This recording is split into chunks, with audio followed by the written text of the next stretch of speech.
All right, we are live. Players Championship. We're what, like 20 minutes from the course here, 20 minutes from downtown Jacksonville, 20 minutes at the, I don't even know what part of Jacksonville you'd call this, but Matt Gainan, Jersey, joined me today, boots on the ground. I had boots on the ground yesterday. Also, if people can't really hear us for whatever reason, just leave a comment or say something because we're rolling with the one mic. We think it's going to work. Obviously, first time doing the boots on the ground live report. We're excited. We've got plenty to talk about. Questions already popping up in the chat. What's wrong with Xander? We'll try our best to cover as much as we can. But Matt, Jers, how you feeling? Yeah, it was a very, very special day in Ponte Vedra, TPC Sawgrass. We're going to get into the course. It was just like walk into the place, blown away. And then from there, once we like kindled our feelings, we were able to like really dive into the golfers, dive into what guys were doing good, what guys were doing bad. But overall, great experience. And yeah, let's get right into it. The report is the audio is looking good, so thank you for that, Connor. Appreciate that. As you'll see, we did hit the merch tent. I always feel like at the on the Wednesdays of boots on the ground and majors and stuff, I report if I went to the merch tent. So we did go to the merch tent. We both secured hats. If you're listening to this afterwards, Jers went with more of the. I don't even know how to describe your hat. I went with the more traditional trucker hat. Trucker hat. So Jers boots on the ground down here in Florida, his home territory. He said time to go with the trucker hat. But let's just dive into it. I'll kick it off. I got here yesterday. I wrote up some of these things on the side. And also, I will say, we're going to cover a good amount, but also, we got to support ourselves coming down here, trying to put the content out. So shout out to the subscribers on Vincerix.com who get all the insights. I feel like we probably wrote up 100 plus players at this point. Like there's plenty of things on the side in the Discord.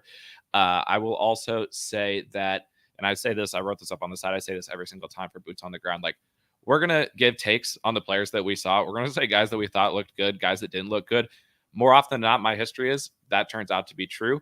But I treat this as just another data point alongside how I would treat stats, or things like that. So, like, if we shit on a player and you want to bet him, don't take what we say. If we say a guy played great, he could easily go out there and miss the cut. And that is extra true, Matt, because as we saw today, this golf course, like, you can look at the stats and see that accuracy matters. You can look at the course history and see that guys ebb and flow here, and that there's no top players really who have consistent, minting top 10s and top 20s and things like that. It makes sense once you get here. This place is claustrophobic. This place is insane. Like, I don't even like, I don't want to be the one who just says insane. Like, we need to add more detail to that, but you felt the same way, didn't you? Yeah, you can't miss. You can't miss. And we talk about the driving accuracy, like Adam said, and guys missed fairways by 3 yards, pitching out, like legitimate pitch outs. And we don't see that at regular PGA Tour stops. We see it in majors from time to time again, but TPC Sawgrass is a scoreable golf course if you play out of the fairway. And if you're the slightest bit off, you're in the water, you're in the rough. And the rough is not regular rough. This shit is thick, and you can't control your golf ball into these slopey greens. And Adam made a great point about controlling your ball into the green. If you're not hitting the middle of the green, if you're not hitting where you need to be in the green, falling off the edges, falling off in the wrong spots, hard chips, 3-putt, stuff like that. So it is legit. It is going to be a tough test. I'm expecting it to be the most fun PGA Tour event we've had this season. I was at the last two events the past 2 weeks, and they were cool, but this is different. I saw it the last two events with my own eyes. This is going to be different. This is going to be a fun test through Sunday. So I'm very excited about it. And like Adam said, it's insane. And there's no other way to describe it besides what we just said the last 2 minutes. But you got to keep your ball in the right place, especially off the tee. Very key. Yeah, and I think I will say too, we had so much fun. We thought this course was so awesome that we both planned on going home tomorrow and not staying and watching on site tomorrow. We're staying tomorrow. We're watching the golf on the grounds tomorrow. We're gonna have eyes on some guys that we bet, just because, like, this to me, and I wrote this up, it felt like stepping inside of a video game. Yes. And because, like, unlike when I go to the major courses, for example, you look them up on YouTube, you watch videos, you read articles and things like that. Like, and they're always amazing courses. It's always awesome. It's always sick. But, like, almost every hole at TPC Sawgrass. Like, there was somewhere I saw, like, I was like, oh, I forgot that hole. And then boom, it like instantly comes into your mind. And I don't think, and we talked about this and we ran into a couple of people on the course and we talked about this, like, TPC Sawgrass doesn't get hyped up enough. Right. Like, it gets treated as, oh, another, it's the players, like TPC Sawgrass. Like, I've seen people even like give takes that they don't like the course and things like that. This place is unbelievable. I've been now to the last like 2 years of major courses, and yeah, those serve a different test. but purely from just like, this is so cool. We're at TBC Sawgrass. This is the players. Like, the tour needs to do a better job almost of like speaking to how great of a course TBC Sawgrass is, because you can't stand on any of the tee boxes and look out and not have trouble on both sides. Right. There's just no margin for error. And on TV, like, and we talked about this, like on the 10th hole, your guy misses the fairway and you're like pissed in the app because you're like, what the, like, how do you miss this fairway? We stood there and we were like, how many balls would it take us to hit the fairway? Not like enough. infinity balls. And how many guys did we see with, it's not just drivers, it's like they're taking out woods, they're taking out hybrids, and they're missing the fairway because these drives are just so claustrophobic and so narrow. When you think back to some of the holes we saw today, like obviously 16, 17, 18, everybody knows those holes, but we saw pretty much every hole on the course a fair amount. Which holes stand out to you? I just said 10. I think that's an example of one, but where like you stand on that hole and you're like, in person, this is so much tougher and more difficult than you would ever expect. Yeah, 10's a great point. I tweeted out the picture of number 10. Anyone that's watching this video and the sure pro golfer would not hit that fairway with like a bucket of balls. 18. 18, where are you missing the ball? And it's so far. Like, you have to hit a long tee ball and put it in the right spot. You miss it in the wrong spot, you're in the water, you're in the pine straw. Hopefully, if you're a righty, your miss is a slice, because if it's a hook, you're in the water. So 10 and 18, two very hard drives, I would say. So it just goes back to our initial point. Play out of the fairway or you are boned. It's not rocket science. It's black and white. Play out of the fairway. So I guess we'll get into some guys that we liked, some guys that we didn't like. What do you want to start with? I will also say, just before we move to the players, on a hole that we like walked by today and we were like, this hole might be the craziest hole we've ever seen. Number nine, like, when your guys aren't going for the green in 2 this week, like, again, oh my God, normally that's rage mode. Your guy drives it right down the middle. You're going to be in the app and you're going to be like, go, go time. We're going for the green. It's going to be fucking awesome. That going for the green shot, it might be the most difficult shot I've ever seen. It's impossible to explain without like really seeing it. But when on TV, because they're going to say it, and I guess have heard this before. They're going to be like, oh, you know, like the slopes around the greens, there's these little nooks and crannies. Like, there are. If you aren't dialed in, you are screwed. So yeah, it's obviously a par 5. You're going to have 220 plus into the green, but just to make it even worse, there's a stream running between the green and the fairway, and the entry to the green is about 10 yards wide. It's like a long pencil-shaped green, and there is bunkers and slopes around it. It would truly be a hard green on a 130-yard par 3, truthfully. And this is from 220 yards away. So if guys are laying up to 100 yards to whatever the number is, don't tilt, because it's probably the better play unless you can hit a really high ball. And that also leads me to the tee shot, or the second shot on number 16. We saw Sungjae hit a dead perfect 3-wood into 16, the par 5, before you get into the final few holes. Nuked it perfectly on the screws, hit the front of the green, and just because it didn't come in at a high enough apex, bounced through the green into the water. So if you're not hitting an iron into 16 or landing a 3-wood at the the front fringe, consider yourself wet. So the intricacies and the detail is immaculate. If someone asked what we'd shoot there, minimum 130. What would you minimum? Again, I've been lucky enough over the last year and a half to go to pretty much every PGA US Open site. And every time I've been there, you go, okay, this is really fucking hard, and you would shoot infinity, but you would finish the round.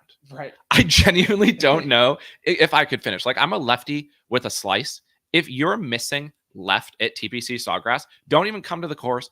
Don't even show up, because you are absolutely boned. So I would shoot infinity. I genuinely don't think I would finish. Like, my score would be, there's no number to describe what's correct, because I would probably have to pick up and just quit. But the summary of it is, like, we could go through so many different examples of things that we saw.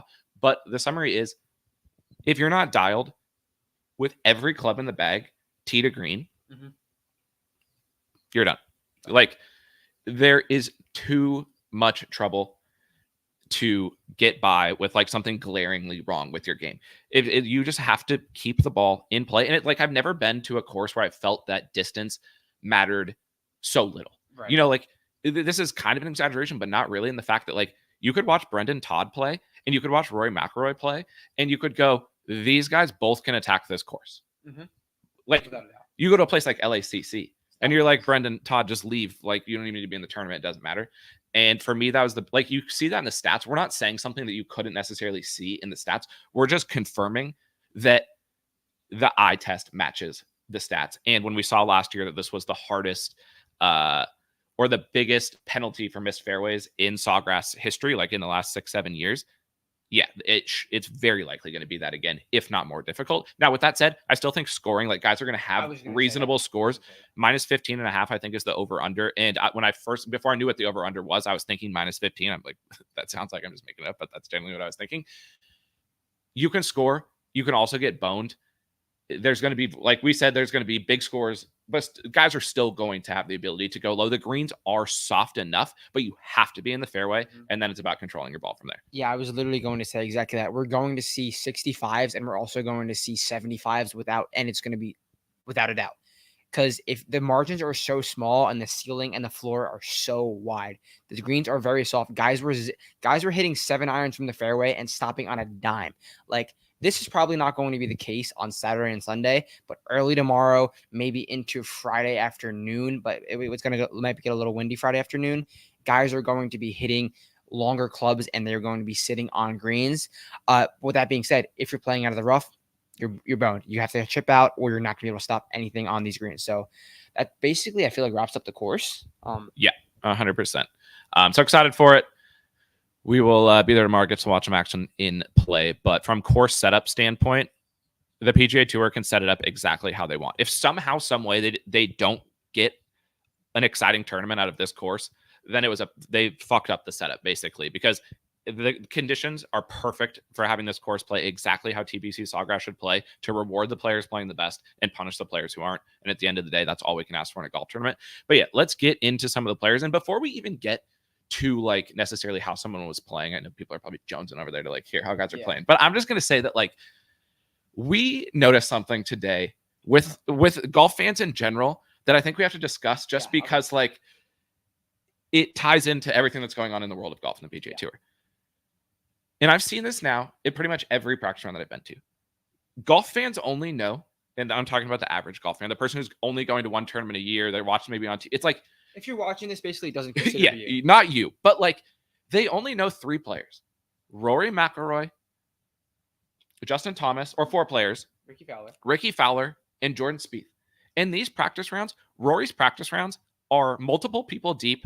Every single time you see him, he's being followed every single move. Scotty Scheffler, the number 1 player in the world and far and away the best golfer in this tournament. Every time I've ever seen Scotty, it's just perfection, and it was perfection this week.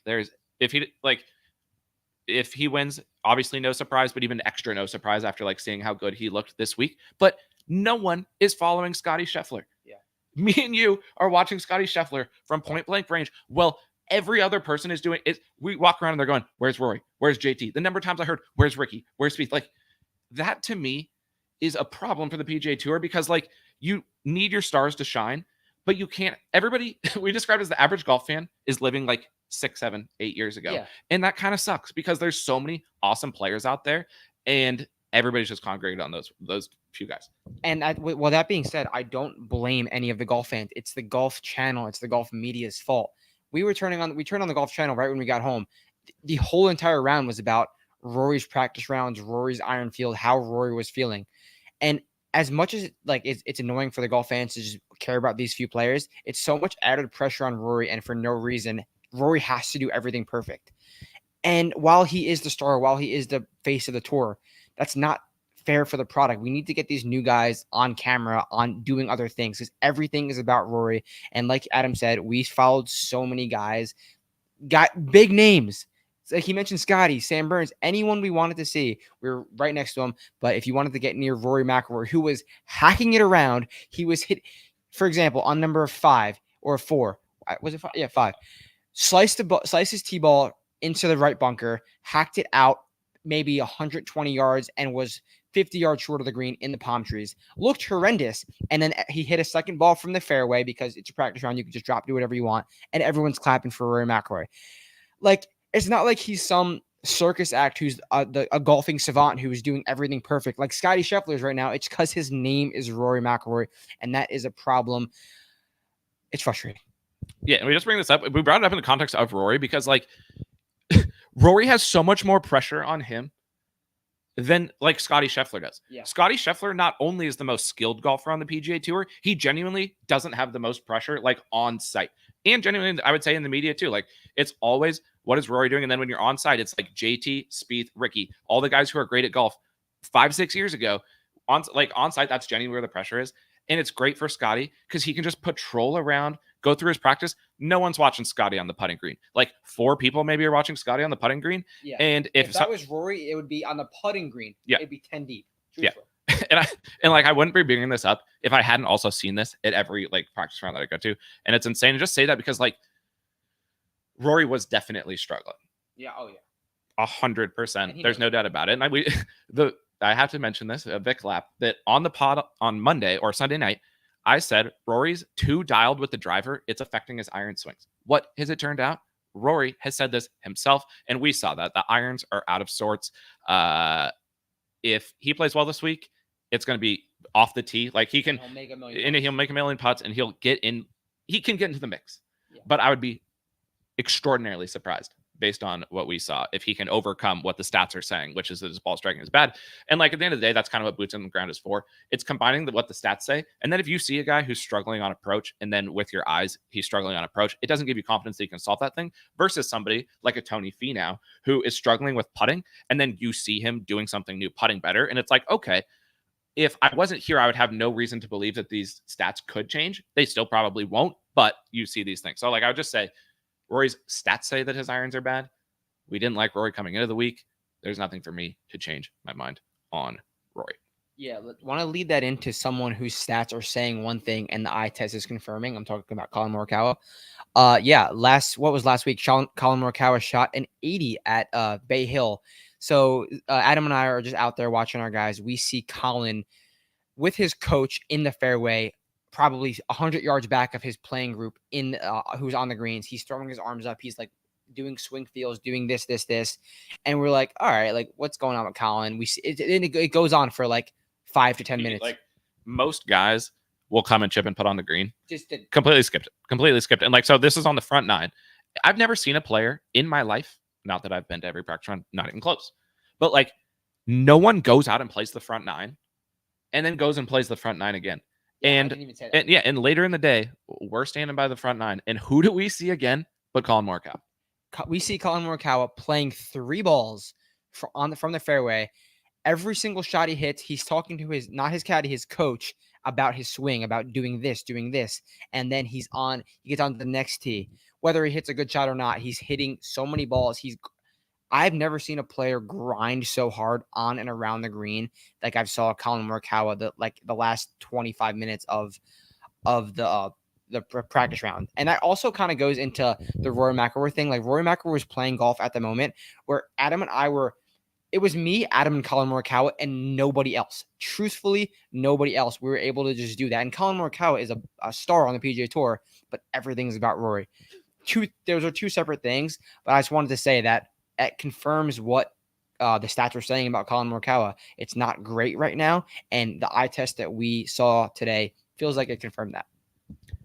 Yeah, Colin, to be fair, I will also add, because I think the context of having seen how these guys do practice rounds in the past is important, because, like, there are some guys who just, like, they, do one thing and that's fine because you've seen them do that before. I have seen Colin looking forlorn like this in so many practice rounds. Like, he is in his head so much. Like, I mean, who am I to judge? Maybe his head is clear and free and I'm 1000% wrong, but, like, he's always like this. But today was at an extreme level. And then when you consider he shot 80 last week at Bay Hill, it's like tough scene. Hope maybe he'll have found something in this emergency 9, and, an old emergency 9, maybe Colin find something. Obviously, he makes so much sense at this golf course. I wanted to bet Colin this week. He makes sense. He should play well. he's got some demons to overcome between today and tomorrow, but hopefully he does. Scotty noted here, obviously Scotty played amazing. And didn't even look like he was doing anything special. Scotty Scheffler hit a drive on 5 where he looked like wonky, like he pulled it, while Sam Burns looked like he striped it, like put the driver in his pocket like he striped it. Sam Burns is in the rough. Scotty could not be more in the middle of the fairway. Scotty hits his iron shot to 20 feet, whether he makes it or not, just business casual. Yeah, and that's the thing with how difficult the tee to green conditions are. Obviously, Scotty won last year exclusively tee to green. He didn't even have to make any putts. Right. I hope with all of my heart that doesn't happen this week. It 1000% could. And the other thing about Scotty that we're going to say in the context of Rory and the pressure on Rory, and then you get Colin sulking around. Yep. Every single time, because Rory does that too. Like, obviously, if you're not firing in the practice rounds, you're going to get mad. Like, they're golfers. They're going to get upset. And we see that from so many of the top guys because so many of the top guys are not dialed in right now. But I've never, not one time ever, seen Scotty upset in a practice round. Moves along. Just, it doesn't matter to him.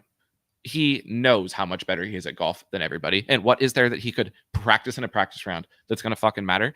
And he always hits it perfect. Every time you see Scotty, when you actually see him playing golf, you go, this guy is way better at golf than everybody else. And it's like, obviously the stats say that, but it's so insane how good he is and how little stress he clearly feels about his game than almost any of the other top players. And to be that much more skilled than all of the other top players and be more relaxed and chill about just how good you are, huge advantage for Scotty. So always fun to see him play. I go out of my way to make sure I can watch Scotty for at least 30 to 45 minutes every time we go to a practice round, just because it's so insane. But moving on, we slide up on the screen over there to take a look at who else. Oh, somebody asked what's wrong with Xander. Nothing's wrong with Xander. Xander looked totally good. I don't want to bet Xander because I don't want to bet Xander, but there was nothing I can say from Xander is a perfect golfer. Yeah. He just somehow finds a way to not win, but this could be the week. And obviously an amazing course fit for Xander. Xander should play well.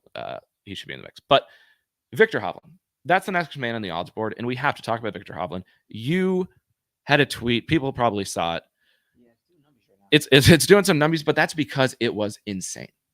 I have never seen anything even close to this with my eyes in person. We're just wandering around. We're waiting all day. We're saying, where is Viktor Hovland? I want to bet Viktor Hovland. I saw him play on Tuesday, and he looked good. And this course obviously makes all of the sense in the world for a dialed-in Viktor Hovland. And he's nowhere to be found. Every other guy's on the course. They're playing. We're fucking walking infinity miles, going from hole to hole to see all these different guys. We're looking at the scoreboard to see where they're playing. Hovland's name never coming up on the scoreboard. And lo and behold, where do we find Mr. Viktor Hovland? Mr. Viktor Hovland is on the range grinding. Grinding is an understatement with his coach, with his new coach, with who knows? Apparently, it's a name I wasn't sure who. A famous name, a famous coach who teaches a specific style of swinging. Whether that's new, whether it is different from Viktor's swing, I think it's confirmed. But what he was doing on the range, he was complaining, he was sulking, similar to what Colin Morikawa was doing in the fairways. But clearly, Colin was on the course. Colin was on the course, but Adam made a good point about Viktor because he knows the course so well and he's played well here before. His priorities are making sure his swing is right because he's pieced together good results over the last 2 weeks, but not vintage Viktor. Obviously, like he started bogey at Bay Hill and finished at a respectable number, but clearly he's not where he needs to be. So he's doing whatever he possibly can to get to where he can. But from what we saw today, the moves that we saw him working through, like I just don't see how you'd want to wager on it if you saw it with your own eyes too. So I don't know. It could just be nothing, but I would say no from Viktor for me. The funny thing is, I'm actually going to say so because I agree with like what you're saying is that he knows this course so well that there's no point of even going to go play the 4th hole, the 5th hole, the 6th hole. If he can't hit the ball the way Viktor Hovland is capable of hitting the ball, like he's not going to play well no matter what. So totally, I'm actually okay with the fact that he was grinding so hard today because he knows what to do.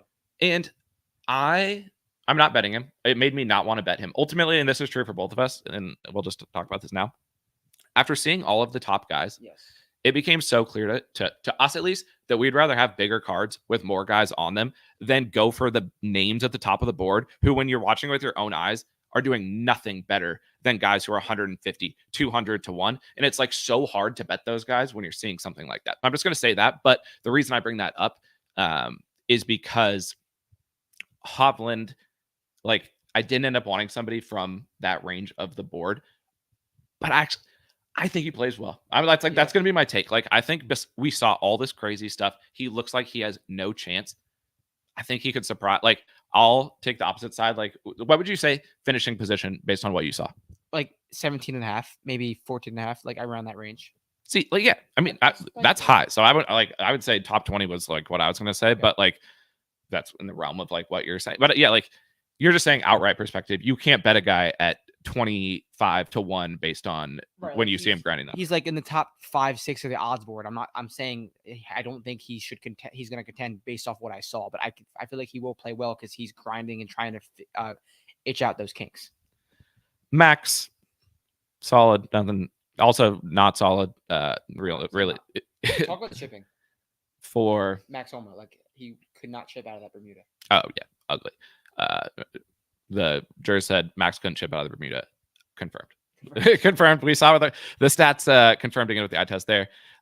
We talked Colin. Cantlay, didn't see him again today. I wrote up. You probably saw me write about Cantlay. I've never seen him more forlorn. Pat Cantlay. Hopefully he can overcome that. But let's talk Will Zalatoris. First guy we saw today. We saw him 7:30 a.m. right when we walked down the.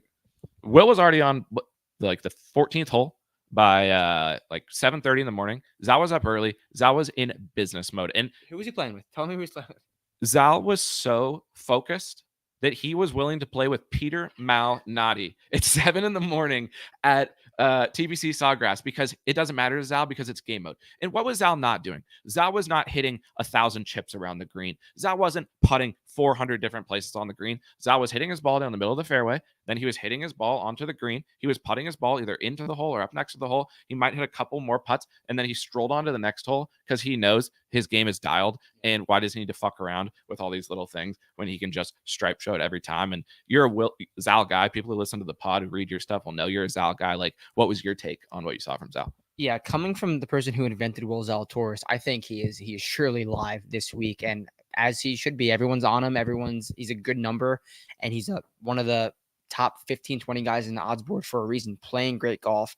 He just looked so dialed, and Adam and I were talking about the new driver, the shorter driver. It just looks so much more in control. Even under pressure over the last few weeks, it's looked under control. He had that right miss for a while that haunted him while he was in contention, but took off a few inches, and he's hitting a consistent 5-yard fade with the driver, drawing his iron, just staple, just doing it on cue. So what we saw this morning, like literally, he was so dialed. He was willing to put up with Pete Malnati at 7 a.m., who was just laughing away, being Pete Malnati, just talking like Pete Malnati does. And Will was just like, okay, laughing here and there and just hitting good shot after good shot. I hope Will Zalatoris plays very well, and I think he will play very well this week. Yeah, I said it was the most, I guess he hasn't been playing a reasonable amount of time, but he looked to me how he looked at Brookline when he played, should have probably won that tournament, loses to Fitz, but that same just locked in game mode. He always tends to want to play like he did today for like a score the day before the tournament, just to get in that mode. Zal is smart about how he goes about preparing for golf tournaments. There's a reason he's one of the best players in the world. And now that he's healthy, I think he's the game every single week. Probably until hopefully he never gets hurt again. But like, as long as Zal's healthy, the brain, he just knows what he's doing out there. So love that from Zal. Ludwig, I've said this now a couple times. I tweeted this last week after betting him.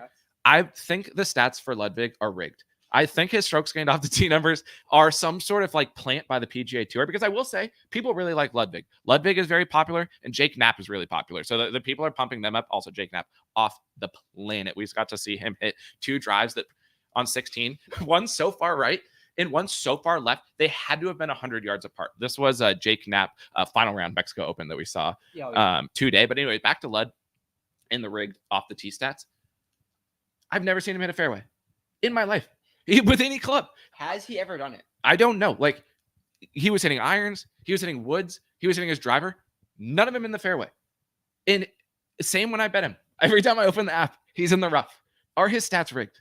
Yeah, Ludwig was. I don't think his stats are rigged. I think a lot of his stats come from the distance that he provides. But clearly we're joking, but he truthfully was shrugging and looked upset after every tee ball he hit that we saw today. So clearly is one of the better drivers out here, but we just haven't seen it, and it's going on for the last few weeks. And like this goes back to our main point: if you're not playing out of the fairway, you are boned this week. Throw in Ludwig's never played here before. It's going to be a tough test for him if he's playing out of the fairway. We mentioned a bunch of times that Skovron's on the bag. He knows how to make his way around here. Definitely could be a help for Ludwig, but you got to hit the fairway, and he was not doing that. He's a power player, but is usually good with his wedges. If he's not playing out of the fairway, he's boned. Yeah, and I will say, as a person who has only ever bet Ludwig incorrectly, when I bet him, he plays terrible, and when I don't bet him, he plays great. I have no exposure to Ludwig, so first time debut winner in forever, Ludwig Aubert. Get ready to see him absolutely just minting fairways tomorrow. He's gonna hit. He might hit every fairway this week. Brandon Wu Mexico Open comp this week for Ludwig. This might be an all-time driving display from him. Also, if somebody just was tuning in right now and all they heard was me saying this is going to be an all-time driving performance, they would have no idea what led into that take. So that's pretty funny. Burns, another thing when you just see this from guys all the time. I love Sam Burns, one of my favorite players to bet. I try to be on every single one of his wins. I don't think I've missed one in a long time. His biggest problem is missing fairways. And that's why he can struggle in difficult conditions, because when you need to step up and put the ball into the short grass, I don't trust Sam Burns to do that. But we were hopeful because I kind of wanted to bet Burns. But when we saw him in the distance, we were like, is that Sam? We need to watch Sam because we're excited about potentially betting him. And what do we see the first 2 holes from him? Hacking out of the rough. And what I was going to say is I see this from him at every practice round I ever go to. And what does he do? He goes over to the rough and he'll hack one out, picks up his ball, walks over to the fairway, drops at the exact same distance, stripe show, dart every single time. And if Sam can somehow, some way this week fix the driver that we saw today and the stats would show and put it in the fairway on a high rate, he can win, because from the fairway, it's absolute stripe show. But he also, we saw it as well, then he gets in the rough. Then he tries to go for the green, short sides himself. It can spiral like that. So that is going again. It's not going to be Sam Burns week for me once again. So if you're a Sam Burns supporter who's waiting for me to say it's Sam Burns week, I'm not there. But obviously the path makes sense. And for the first time in a long time, the number is fair. I like to bet Sam when he's in the 40s. He's there this week. So from a price perspective, great bet. But I was so hopeful we were going to see him hit the fairways, and we didn't see that. Yeah, I totally agree. I think if you want to get some Sam Burns liability, I bet him first round leader. I think he could put it together with the driver for a round for a few holes and get that putter heated up. But I just don't trust him to hit those fairways under pressure or hit those fairways for 72 holes. Who do you want to move on to next? You want to get into Shane Lowry? Yeah, let's talk about Shane Lowry. We saw Shane Lowry on the back 9 hit a beautiful drive down the center of the fairway like he's done the last 3 weeks, and hit one of the worst shots we've seen in a while, like a shot that you and I have in our bag. Middle of the fairway on hole number, it was the par 5 11. Par 5 11. Truthfully, a 35-degree left shot directly into the tree. Put the ball down and hit another one. But I've never seen a golfer of the professional level hit a shot this far directly pulled left. Came straight across it, just directly left.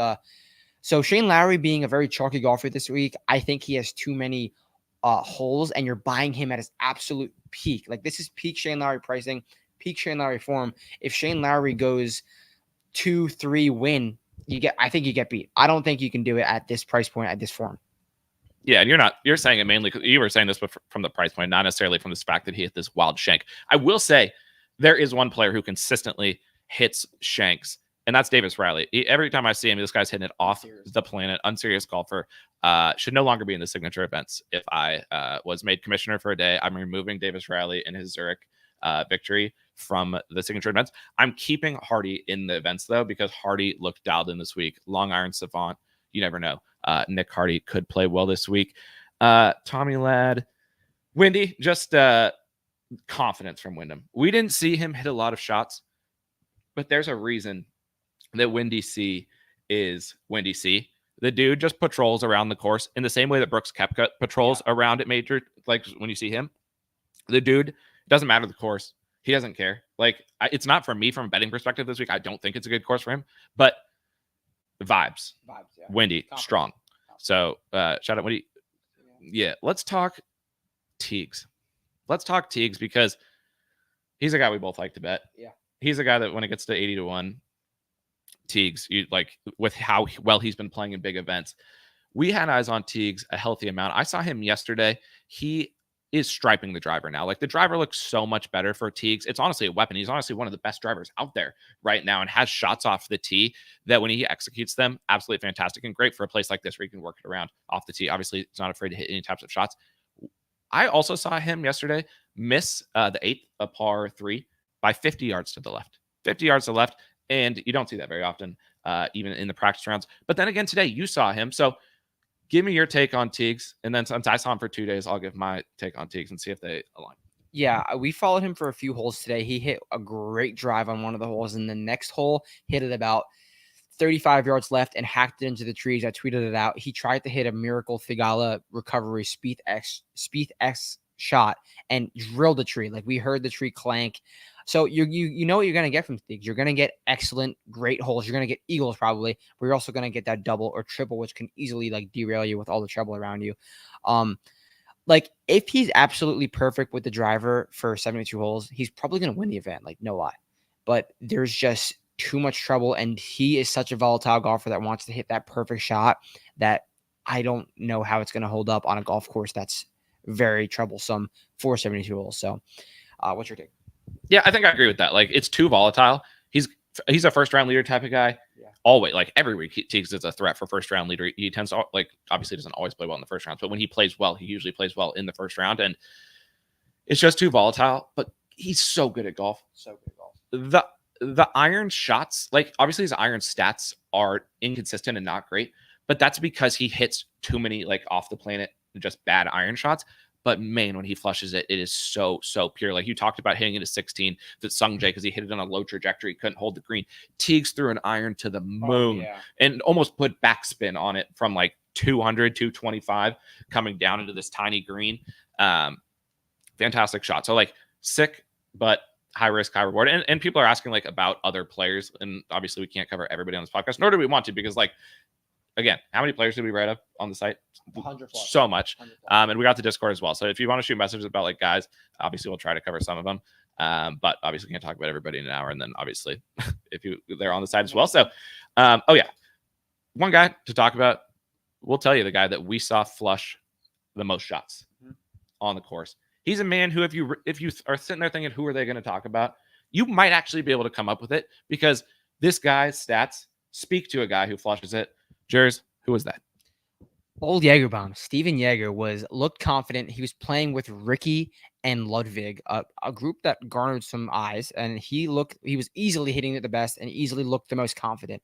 Like, truthfully, I've never seen a guy just roll up to a tee and just roll up to a tee box, throw a ball down, and just rip a 3-wood. No tee, nothing. Absolute butter cut, middle of the fairway. And then talk about what he did on the par 3 8, number 240 yard par 3. 240 par 3. The eighth is a tough hole. All the par 3s are tough. 3 is the easiest. If your guy's making a bogey on 3, I think you should be upset. If your guy's, honestly, if your guy gets off to a slow start playing the front on 1, 2, 3, even like 1 over through 4 is automatic on star. If your player's over par through the opening handful of holes, unstar, because it's not getting easier from there by any stretch of the imagination. There's more scoring opportunities. There's also more trouble. Most of the big trouble lies on the back 9. You can kind of scrape it around on the front, I think, and do fine. But the back 9 obviously is where things step up. There's a name on that board also who we're now boys with. Actually, we're boys with both Ryo Hisatsune and Hideki. I got Hideki to speak to me in English. I've never had that happen before. I shouted out Hideki for his performance at the Jenny. He came. He said thank you. He was very excited about it. It was great to hear from Hideki. But he was playing alongside Japanese future superstar, maybe current superstar, Ryo Hisatsune. I don't think Ryo Hisatsune can win the tournament this week, but we've been high on this guy since the DP World Tour. He, of course, took down Jordan Smith, famously screwing both you, me, and BK in one of the worst beats of all time. Like that one will still hurt forever. Like we very rarely all hit a winner when we're all on them, and to get fucked that hard by Jordan Smith was awful. But Ryo is sick at golf. We saw all the young studs out there today. Ryo's got flair. Ryo strides around with confidence. Another thing you see in person, like golf's obviously a game of confidence, and like that's mental's a huge piece. You can see it when you're there. You can see the guys who look like they're confident. You can see the guys who look like they're struggling. And Ryo vibes, and he flushes it. He's sick. I think you've got him on the card. You pulled the trigger. You think he can win this golf tournament? Yeah, I pulled the trigger on Rio because he is definitely a positional golfer, and I just think more than anything, he's fearless enough to win the golf tournament. Like he's just not wired enough to realize the moment he's in. Like this is the players' champion. He's just an elite golfer who's 21 years old from from Japan, and just like I'm playing golf and I'm fearless and I'm gonna go at every flag. He's obviously a 201 golfer. I'm not gonna say he's gonna win, but he surely enough has the talent, and he could be the next Siwoo Kim to come out of nowhere, the next Hideki, the next Japanese superstar. So I definitely think Rio has life. Yeah, Rio, sick. Always got to remember. Let's get to these questions in the chat. People are saying they're going to cash out people. Maybe should, maybe shouldn't. We said driving accuracy, obviously important here. Sungjae, did we talk Sungjae? No, we didn't. First of all, I'll give you a shout out, Jers, because you are a good networker. You've been going to these events lately. You know a lot of people there, and that's pretty fucking awesome for you. It's also sick for Vince Serix, and you now are boys with Willie Wilcox. Would you define your legitimate boys, right? Yeah, he'll text me now and then. So Sungjae did look really good out there and better than he has the last few weeks. Sungjae was, if you look at Sungjae's stats, he's lost on approach for 7 straight weeks before Bay Hill. And Willie was telling me like Sungjae's like getting a little better. He looks good. He looks good. And he looked good. He missed one drive today by a literal yard. It was from out of the pine straw, and then he put it to the middle of the green. Easy par. But yeah, Sungjae's Flushing. This is definitely a Sungjae golf course, shorter Bermuda, Honda-esque. And we have to talk about the Honda too. Oh yeah. But yeah, Sungjae I think looks really well. And people in the chat mentioning 80s, 90s. Sure, 100%. Sungjae is not a prolific winner. Lacks guts truly down the stretch, but 80-1 on Sungjae Im on a perfect golf course who looked like he gained some form. So down. Yeah, and I would say I think we both bet guys that we don't like to bet. I mean, I would say I bet somebody that you like to bet, and you bet them as well. But there's guys who have drifted into like the 70, 80s range who are good players. And like we just felt so much more comfortable pulling the trigger on those guys when they looked just as good. And this course is going to support good ball strikers that like Sungjae's coming back into form. I think he looks good. Oh, but on the Honda. So multiple guys. Let's talk comp course for a second, because obviously Honda makes sense. They're cognizant. PGA National. If you were just like looking at numbers or doing a write-up or whatever, you'd go, oh, PGA National, Florida, great comp. And it's cool. And obviously it is. Like, I would say it's not the best, or I wouldn't have statistically said it's one of the best, but I think it's obviously a good one. We heard from almost double-digit players, I would say, where their caddies in them were talking about play this shot with the same feel that you played on number 2 at PGA National. Play this one with the feel from Honda. Or like around the greens, they would say, play it like you did in that chip at, they kept saying Honda, not Cognizant, to be fair. Like everybody still thinks it's a Honda. But that comp, when you have the caddies and the players saying, we're trying to remember how we felt at that tournament. Like out loud, just saying it. Wouldn't you like to bet on guys who played well at that tournament? Because they have those feels and can hit those shots. And it makes sense because year after year, we see crossover in the Honda leaderboard to the players leaderboard. It's not rocket science, shorter Bermuda golf course that has a ton of water, and it's in the great state of Florida. So it was just funny that we saw a guy, like literally Justin Suh was on the tee with his caddy, and his caddy was like, just like number 2 at Honda. Cam Young was chipping around the green, and he was like, this one's just like Honda. So pretty much crazy that they said it. Very much look at those leaderboards for Honda crossover going to check out this week. I also wanted to add, because you can hear so much stuff when you're there, so much stuff. It's awesome. And one thing I will say, I won't say which player it was because they were genuinely like going off, I would say, about it. They were like adamant that with the new PGA Tour structure, that the Florida swing will move to January and California will move later in the year. Apparently players, and rightfully so, in my opinion, are just sick and tired of going and playing California and Pebble in terrible conditions, in terrible weather. And like, that was an interesting thing to hear. And only thing you're gonna hear on the course, but I thought that was interesting and a complete aside. But, somebody asked a good question that I wanted to do. They asked our thoughts on BK's hole-in-one process.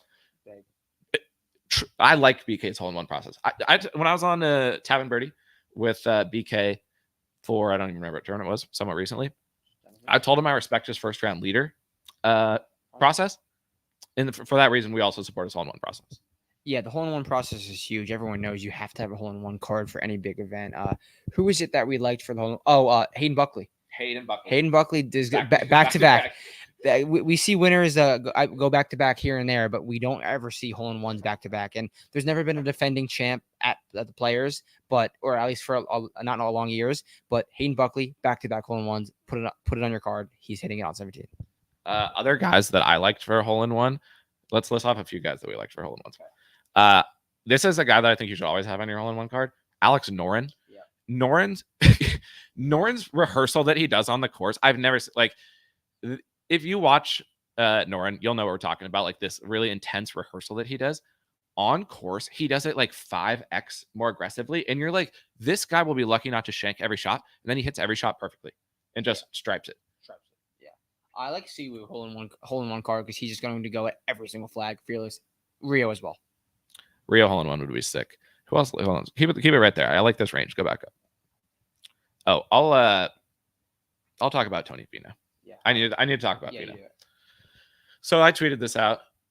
People saw it. I think it was noticeable to me because Tony Finau's stats, Jers, tee to green, as good as they've ever been.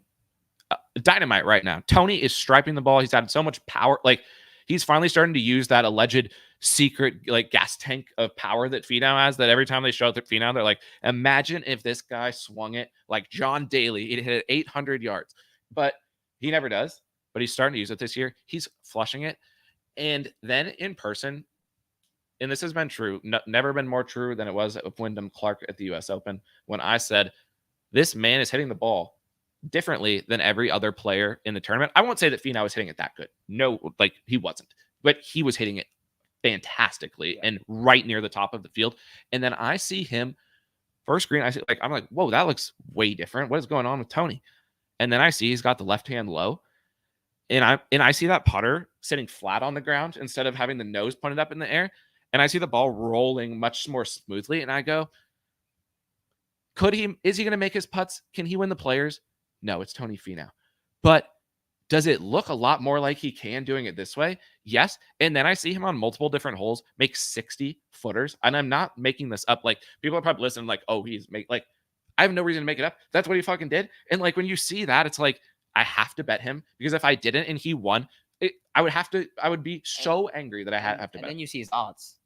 And then you speak to that.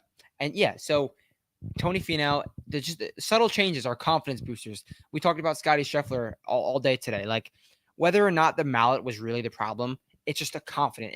You talked about Men in Black. Just wipe the memory from the blade. Scotty, new putter. Same thing with Tony Finau. He's got a new putter, clean slate. Just feel confident on the greens. So everything Adam said is true. And then you go look at the odds. 70-1, 60-1 around Tony Finau.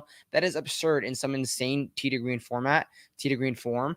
But also, it just goes to show about the course because you can go, and Adam's been to major venues where like, okay, the top 10 names on the odd boards have a clear advantage at this golf course. Where this golf course, no one really has a clear advantage. You got to hit the fairway. You got to play from there. So maximizing your card, maximizing the amount of names you can get for like a somewhat reasonable structure is key this week. I don't think you should just bet those. Oh, you don't need like just 5 guys 35-1 like on a normal week. Bet a few long shots. Bet a few guys that numbers are drifting because there's no clear path. I would say besides Scotty Scheffler, but he's in a different world than everyone else. Everyone can contend here. And Tony Finau at 70-1, a guy who is drifting the odds board, but still playing good golf.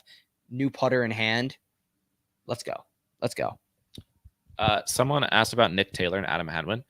Nick Taylor, we were talking about this today. We didn't see, this has nothing to do with Nick Taylor and how he played. I think I saw him hit like 2 shots and he obviously like looked fine. Great. Like he was like 250. I think he's like 120 now, but he should be going down a lot. He wins big dick events. Like 2 wins in a few months and 200-1 on a golf course. That makes a ton of sense. Great bet if you're betting Nick Taylor. Yeah. So this has nothing to do with us seeing him. Just we like Nick Taylor as a bet. At this point, his numbers gone down a ton. He has no chance to win. But it makes sense that people are hammering him. Yeah.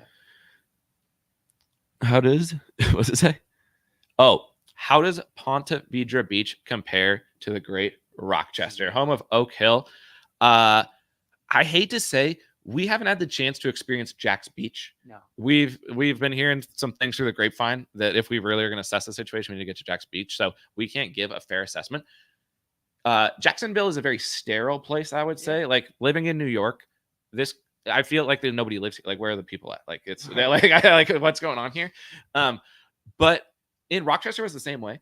But Rochester has like a homey kind of feel to it, and also being I'm from the Northwest, I'm from Seattle, like tree lined, like a lot of trees and shit like that feels like home to me. So I got that vibe in Rochester. I know you're a Florida guy, so I'm probably like upsetting you with my take. No, but just for Adam and the things that Adam like enjoys to do, I'll give Rochester the edge. But if we went to Jack's Beach and partied, then that may change things because there's no partying happening in Rochester. So overall, I would say if I could experience everything, Jack's probably takes the lead. But as of what I've seen, Rochester. Somebody said Finau over Lowry. Is Finau plus money against Lowry? I would say so. Yeah, based on the odds, I would assume so. Like, I'm not a big matchup guy, but I mean, it makes sense to me. Somebody said Eric Cole. I saw Eric Cole. I did not, but I think he's a great flop lag. Yeah, I think if I think Eric Cole's a great selection. If he was guaranteed to win the tournament at PGA National and was going to win the Honda Classic, and now he's -% the ownership of what he is what he was then. You got to go back to him. Like very similar style golf course. The pressure was insane for Eric Cole a few weeks back. He looked okay. He looked good at Bay Hill. He finished, I think, T21 around Bay Hill. And now he's heading back to a golf course that makes sense. And he played well at last year. Hell yeah. Like I'm down for Eric Cole. He's going to be 0% owned. Do it.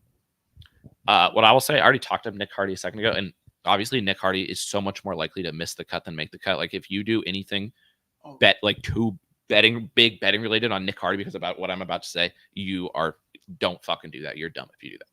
But Nick Hardy looked good. Nick Hardy was crushing Eric Cole. They were playing a match. Really? They were playing a match. They weren't really practicing. They were playing like a legitimate match, and Hardy was wiping the floor with Eric Cole. So we're gonna talk about miss the cut parlay. Did we? I have it. All right, we put together a missed cut parlay.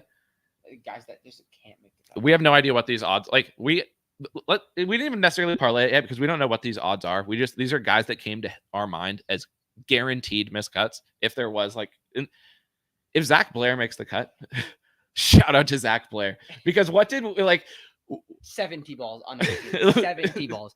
Zach B hit 7 T-balls on number 17, and he put 1 in the fairway, and that was because he moved up 20 yards on the tee box. Literally put 3 in the water, 3 in the pine straw, and was no chance to make the cut. Again, if Zach Blair makes the cut, I'm giving him a pre-shout out because the mental demons that he needs to overcome from when we saw him to tomorrow is a lot. But now he's going to be first round leader or something like that. But why did we say Matty Schmidt's going to miss the cut? I don't even remember. He was duffing chips out of the bunker on number 2. Duffing chips out of the bunker. There are some tough bunker shots. Because we already went over that. Yeah, Jers it's adding Colin. So give me the. We don't know what the odds are, do we? Because we haven't figured it. We got to look at it and then made cut Harris and Sung Jae because I think they're going to be around -110. Going to be a good parlay legs. Harris has made 0 cuts in 7 trips here, but he was striping it. We didn't even talk about Harris. He looked really good tee to green. You saw him more yesterday, right? Yeah, I thought Harris is the ultimate question of course history versus what we saw, and it could go either way, but we will see out on the course. Tom Hoagie, mega popular, looked fine, I guess. Adam Scott, generational non-mixer. Griot, we're boys with Griot, for sure. Let's talk about the guys we became boys with because there might be a handful of people out there. I think people come for our betting takes, but I hope to some degree there's people out there who want to hear things like this, and I think that there are. We are becoming boys with some of the guys on tour, and none more so than Andrew Novak. We've famously named him BSB, ball striking bastard Novak, 2 years ago because he would only ever pop up every once in a while for a first round lead, or he would play good. I think he played good at the Canadian Open last year. From time to time, BSB Novak would pop up.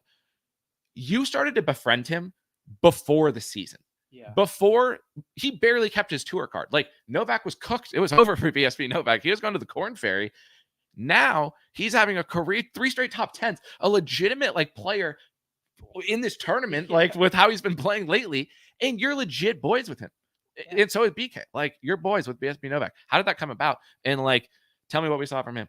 Yeah, so Novs, if you're watching this, you're the fucking man. Appreciate you just being chill with me. Like the last few weeks, just he comes right up to me on the range, says what's up, asks me what's going on. Yeah, and he looks so confident out there playing a practice round with fellow confident man Wyndham Clark. And yeah, that was so sick. Wyndham Clark and Andrew Novak practice round. Wyndham Clark and Andrew Novak practice round, just literally like no one watching them because Rory's on the course and just going around doing their business, hitting fairways. Novs comes up to me. First things he says, like such a dude's dude. Like usually a golfer would be like most of them are kind of dicks. Most of them are kind of dicks, either nod to you or like just say like thank you. First, Novs comes up to me, sees me from afar, goes, "This course is fucking sick." I'm like, "Yeah, it is. Like hell yeah, it is." So he seems confident. He seems like he's playing. He's ready to keep playing good golf. Course fit makes sense. So I'm down for BSB Novs. But yeah, when we saw him playing with Wyndham Clark, like that was dope. Because Wendy's one of the best players in the world, legitimately like one of the very best players in the world. And BSB Novak is he was not going to be on the PGA Tour, and now he's playing practice rounds with Wendy. Also, Posty. Oh yeah, give that bit. Like, few people talk about Posty more than us. BK loves Posty. BK's famously bet him to win the Masters. Also famously bet him or said that he will now not be winning the Masters. So we'll have to see what happens at Augusta. We'll get to what happened in a second. Purely on how he's playing also, Posty, dialed. Actually, players keep popping into my head. So I got to like, the aside keeps coming. But I will say, one of the like purest groups that I saw, this happened right before this, what happened with Posty happened was him, Harmon, Chris Kirk, and Brendan Todd. Go Dogs. Fucking absolute stripe shows, all of them. And that's when I saw that happening.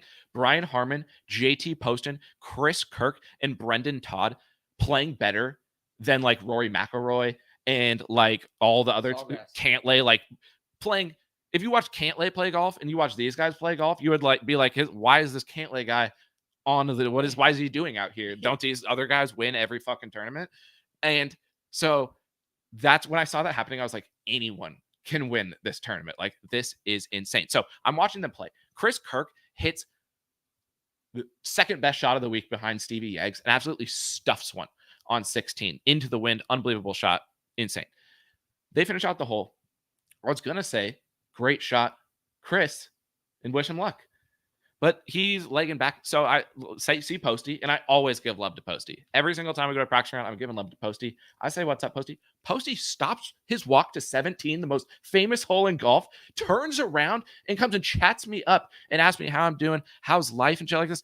It doesn't make any sense to me. I don't know why he did these things. I don't know him personally, but it was so sick. I was like, Posty and me are 1000% boys now. So shout out to Posty. He then walks over to 17 again. So he sees me, daps me up, talks to me like we're boys.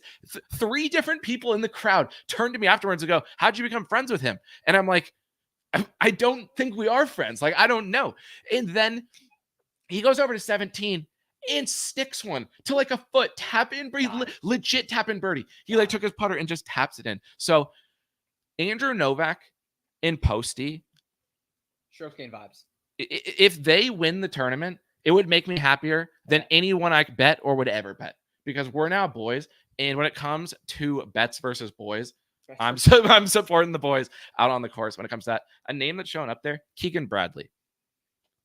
Let me tell you what I saw from Keegan Bradley. You didn't see it. You didn't see it.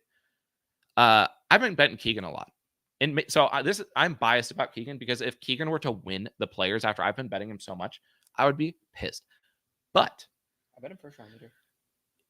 I can't think of a time, I really can't, where I've seen a guy adjusting his driver with the weights and with different heads on the tee in real time on the course. Most guys are fidgeting around on the course, but not with their setup or their equipment. Never. Like, very rarely. They may have multiple different clubs in the bag. They may be fucking around with things, but like, you very rarely see a guy. Maybe he'll do it once. Keeg stood there on 18T and changed that on his driver like 6 different times and just kept being like, it's not working. It's not working. It's not working. So I only saw his name there. And I just wanted to mention Keegan has great course history here. I want Keegan to play well, but that was a big red. Let's see if there's anybody else. We'll stay on for another 10 minutes because I think we're vibing. There's questions out. JT, I tweeted if every golf tournament was decided by who hits the sickest chip shots in practice rounds, JT would win every single one. And I forgot to add, that's in the non-Cam Smith division. If Cam Smith is there, then Cam Smith wins every stick around the green chipping competition. And if it's on Bermuda, Sung Jae's in the mix too. All Sung Jae does is practice his Bermuda chipping. Matt McNeely. Just a second.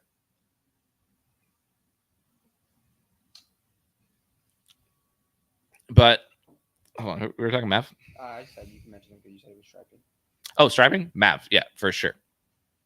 Striping. Justin Suh. He is a guy who hasn't been playing good at all. No. And this is, I think, interesting when you get the boots on the ground. It's like you get those guys who have been playing terrible, and then you see them striping. You're like, what could they do? So but Suh does have the course history here. Like, what did you see from Suh? Yeah, he looked like, I mean, he's doing what he does good, putting the ball in the middle of the fairway. We saw him for a few holes, and he was just confidently on the tee, just hitting moon balls into the middle of the fairway. So Suh's a good driver, and he finished T6 here last year. So he should be confident, even though he played like ass in Puerto Rico.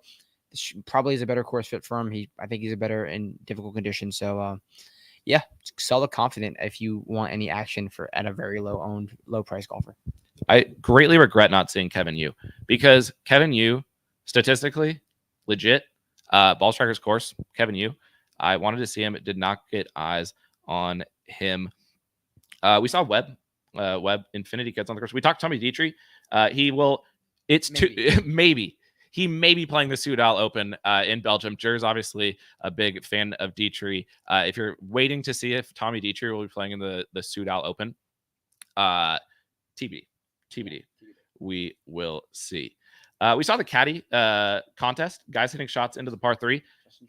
Justin Trudeau. Yeah. Canadian Governor Justin Trudeau was up there for some reason. But the best shot we saw was Teague's caddy, Carl. Yeah, absolute stripe show from Carl. So if you want to factor that in the models. Who else do we got? Hadley. Chesson Hadley. We should have started. This actually, I wish we would have gotten to this sooner because this may be the most important thing we saw by far. We were looking for Sam Burns and Scotty Scheffler. We wanted to see them play. And we see Chesson Hadley. And we go, oh, this isn't the Scotty Burns group. This is Chesson Hadley. Chesson Hadley is playing practice rounds with Scotty Scheffler and Sam Burns. I wrote up, I hope it doesn't affect Scotty. Like I hope this doesn't affect Scotty's game because like the PGA Tour needs someone like Scotty to go on a big run. And if he's out there practicing with Chesson Hadley, how did he weasel his way into that group? Truthfully, like what did Chesson go up to Scotty and be like, "Yo, you got a spot for me?"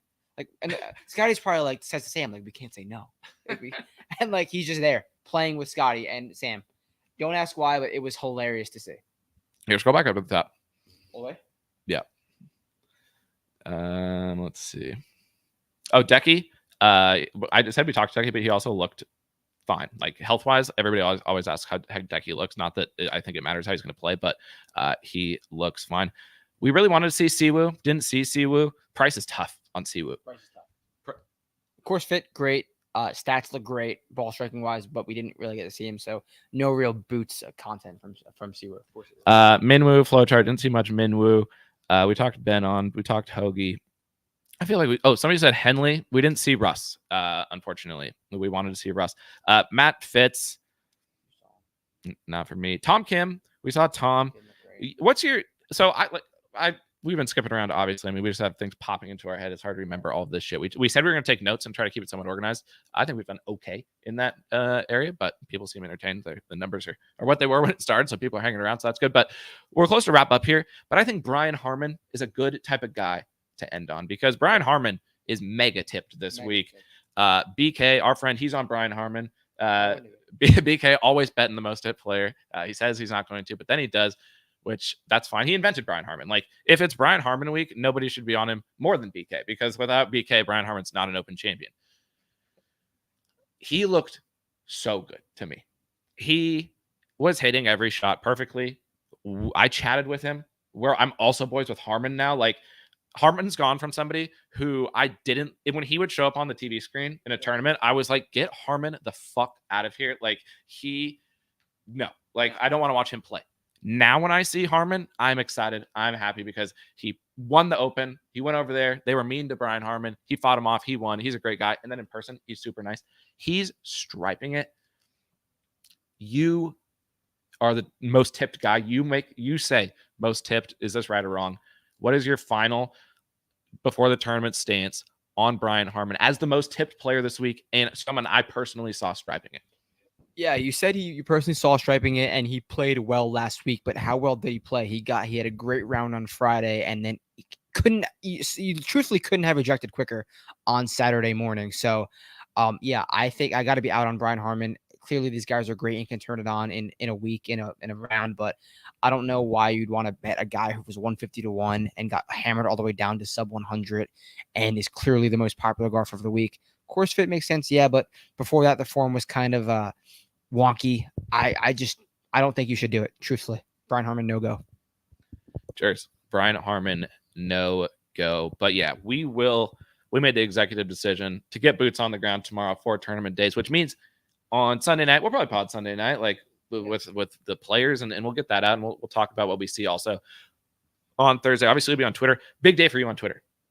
Big day for it was under Matt Gannon, right? Not yours? Yeah. So Matt on Twitter. Who's your newest follower? 2008 Masters champion Trevor Immelman. So let's keep the numbers going. Let's let Adam and I do this more often because I think you guys enjoy it and we're having a lot of fun and we're getting legitimately valuable content and we will report to you guys on anything you ask. We will do the next majors, whatever events. This could become a reality and I think we are on the right path. Yeah, no, and I think that's fair to shout out. Obviously, subscribers really appreciate it, and then they support doing stuff like this. And so the subscribers are getting a lot. Yeah, and like we say, these are data points. Our goal is to give you as many pieces of information about the tournament to decide who you want to bet as we can. Not who we're going to bet, because if we could go there and pick the winner perfectly every single time, we'd be bazillionaires, and betting on golf would probably be banned. Right. But it's to have all the information you get because we, as people who bet on golf, would love to have this information, and at the end of the day, that's what we're trying to provide for people. So I hope people love it. If you do, give it a like, give it a subscribe, those types of things. Retweets are always appreciated. Jers, thanks so much for hopping on. It's been great to be in your neck of the woods down here in Florida. Everybody have a great Players Championship, and we will be back on Sunday night to talk some golf. Talk to you later. Peace out.